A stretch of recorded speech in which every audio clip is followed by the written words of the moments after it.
Okay, friends, Sean from SGT Report here. It's time for an update to my last video about the horrific fires in Paradise and Malibu, California, and surrounding areas. I have some new information thanks to a friend and viewer, and it will outrage you almost as much as this clip from CBS News probably did.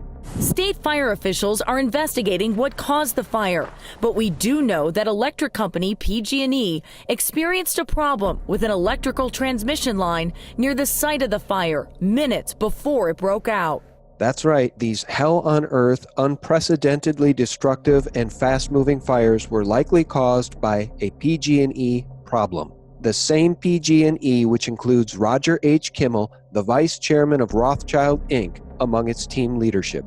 This is the very same PG&E whose vice president of regulations, Brian K. Cherry, penned an email in 2011 with the subject being space weather. So it says reference, space weather, from Brian Cherry. Just a reminder, we are the first to propose a solar generator in space that will beam RF waves down to a receptor site and convert it to DC current. We have changed our receptor site from the Mojave Desert in California to Sebastopol, California.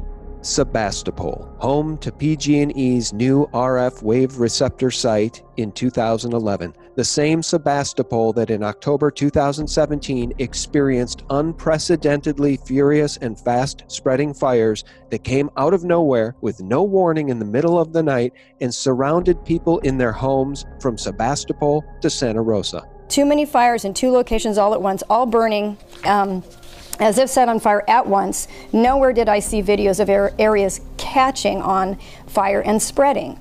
Though it may have happened, all I knew and saw was literally that everything was on fire at the same time. And that's what the videos show. And I saw that night and I was befuddled. I was befuddled with these fires just everywhere, all at once, all around us. No warning. It just didn't add up. Those horrific fires, known as the Tubbs Fire, destroyed 5,636 homes and businesses, almost double the previous record of 2,900 from the 1991 Tunnel Fire. And guess what? PG&E has been deemed responsible for fires in Santa Rosa on October 8th. The larger Tubbs Fire remains under investigation.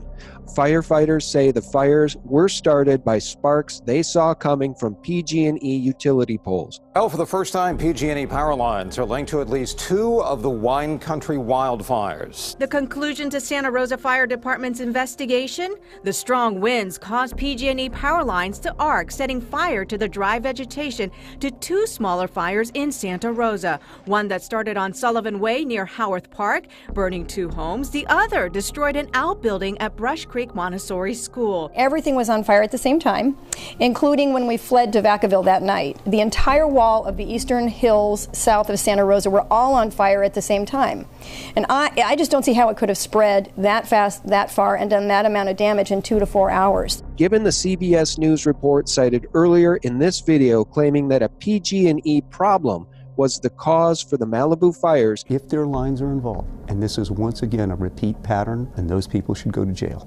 Attorney Frank Petra has represented fire victims from San Bruno to Santa Rosa against PG&E.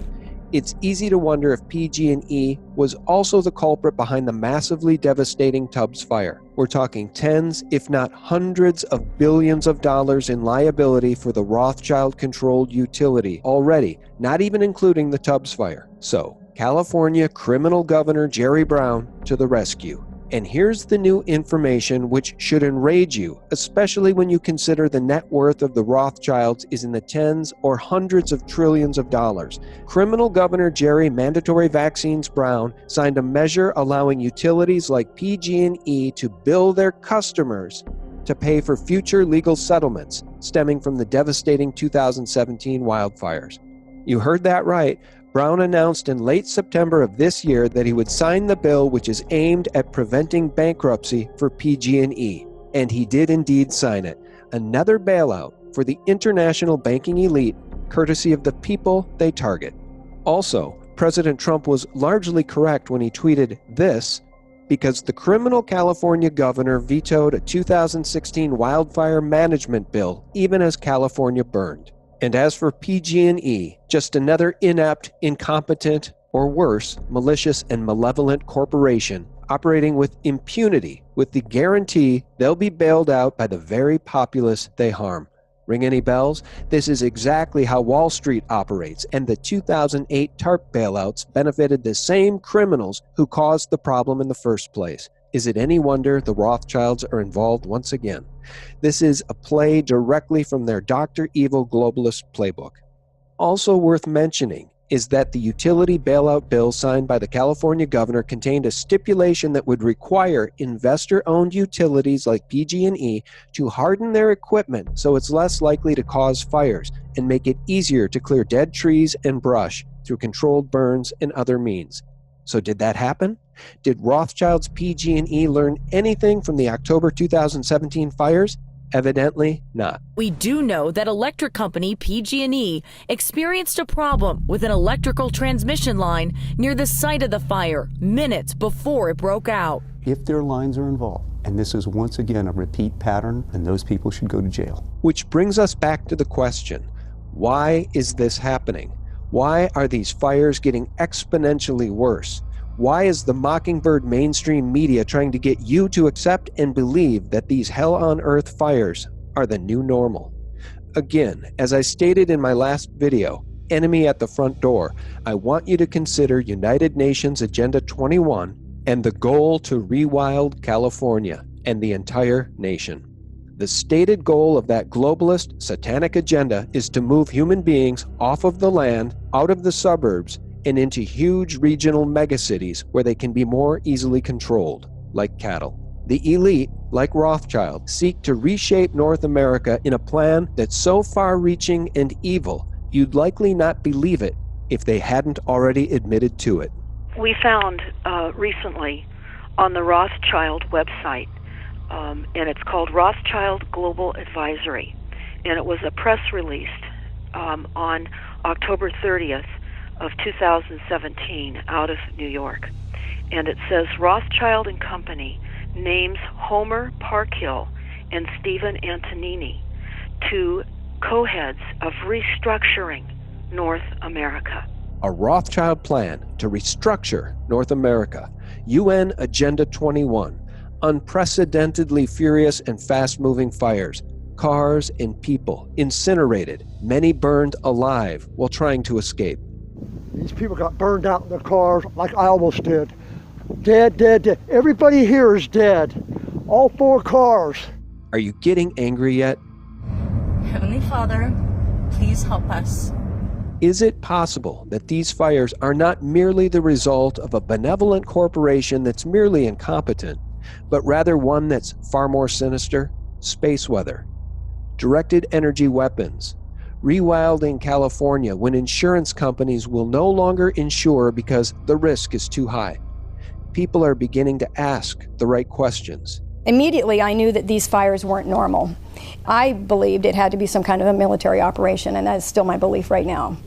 I started looking up videos of the fires and saw how directed energy weaponry, also called DEW, D-E-W, laser is actually what it is. It's DEW microwave technology, and it's very well documented and it's patented. This is expensive, multi-billion-dollar corporate and governmental work here on these technologies. Here's more proof positive.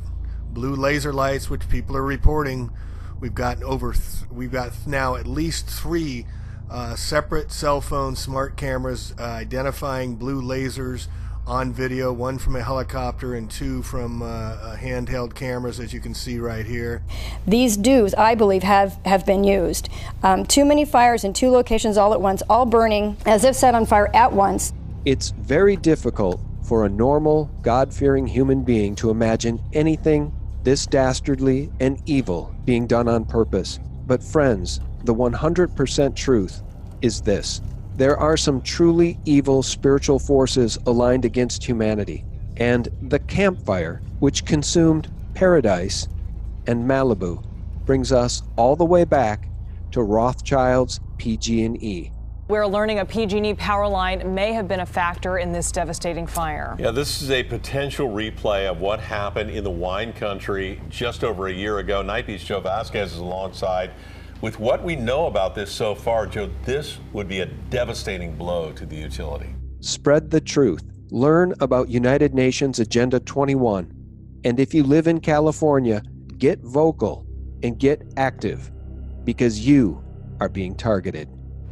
Thanks for watching and spreading this information far and wide. And for real news 24/7, visit us at sgtreport.com.